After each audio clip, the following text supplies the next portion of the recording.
umaga mga ka-wellness. Ako nga pala si Princess Park F. Pahanes mula San Gabriel Elementary School. Kahalagahan na magkaroon ng positibong pag-iisip at palusot na pangangatawan. Ngayong araw masaya akong i-share ang mga success stories ng aming mahal na paaralan tungo sa inaasam na wellness community.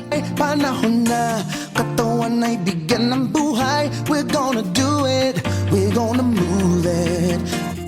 Narito ang ilang activities ng paaralan.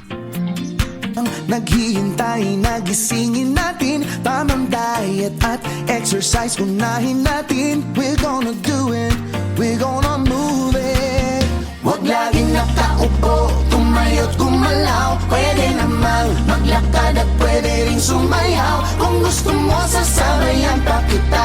Mapagpalang araw po sa ating lahat. Ako nga po si Danilo P. Fernandez, kagawad ng Barangay San Gabriel, ng Pablo City. Ay sa aking 11 taong panunungkulan, ako po ay natalaga na sa komitiba ng edukasyon. At ito po ay sa aking pagmamasid sa ating paaralan ay napagkita ko naman po na okay, lalo na ang mga bata na nag-aaral sa ating paaralan ng San Gabriel. Ang Nestle Wellness Campus Program ay isa sa pinagtutuunan ng pansin sa paaralan ng San Gabriel. Sa pamamagitan ng feeding program na kung saan ang mga bata ay makakakain ng masustansyang pagkain bilang komitiba ng edukasyon. Ito ay aking buong puso na sinusuportahan sapagkat ang feeding program ay makakatulong upang maiwasan ang pagkakasakit ng mga bata na maaaring makaapekto sa kanilang pag-aaral. Dahil ang paaralan ng San Gabriel ay sinisigurado na ang mga bata ay may sapat na lakas at sigla sa araw-araw. Kaya naman po, ay ako po rin ay nagpapasalamat sa kabuuan ng pamunuan ng paaralan ng Barangay San Gabriel. Magandang araw po. Ako po si Riana Isabel M. Bautista, isang mag-aaral at pangulo ng SELJ dito sa Paaralang San Gabriel. Ang Nestle Wellness Program ay isang magandang programa dahil ito ay nakakatulong para sa mga batang malnourished at maging malakas ang katawan ng mga estudyante. Ako po ay sang-ayon na ituloy ito at talagang nararapat ituloy. Dahil ang ibang bata ay kulang sa timbang at tangkad. At dahil maaring hindi nakain ng mga masustansyang pagkain ang mga bata. Kaya kailangan nila masanay kumain ng mga masustansya upang maiwasan ang malnutrition.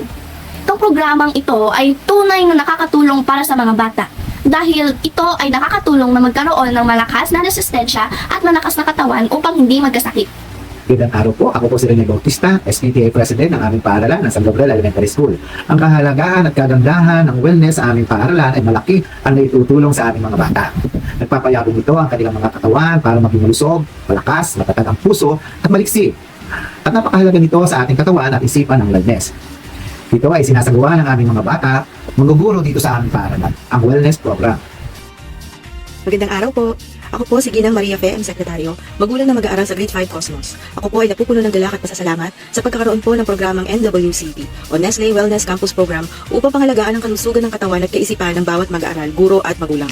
Sa tahanan man o sa paaralan, ang guro at magulang ay nagtutulungan na imulat sa mga mag-aaral ang kahalagahan ng wastong pagkain at kung paano ito nakatutulong upang bigyan ng listong katawan at kaisipan ang mga mag-aaral. Sa gayon, ay makakasabay ang lahat sa pang-araw-araw na leksyon sa loob ng kanilang silid-aralan. Pagpapanatili ng kalinisan sa pangangatawan at kapaligiran upang maiwasan ang mga pagkakasakit na siyang nagiging dahilan ng pagliban sa klase. Magpapasigla, mag-exercise tayo ng sabay. Maraming salamat sa panonood. Muli ako nga pala si Princess Mark F. Pahanes mula San Gabriel Elementary School na nag-iiwan ng salitang basta SJS, pita ang wellness! Basta SJS, pida ang wellness. Basta SJS, pida ang wellness.